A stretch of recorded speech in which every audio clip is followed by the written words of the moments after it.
Selamat datang di Kampung Pohon Cengal. Nama seni bina pintu gerbang di Kampung Pohon Cengal ini adalah Reman Pagar Ruyung.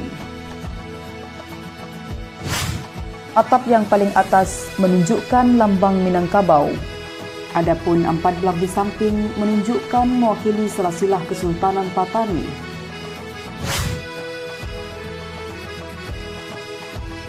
Jadi alasan pertama kami ambil bumbung ini adalah dari ahli sejarah Patani bahawa bumbung berbentuk ini adalah bumbung istana Kota Nilam.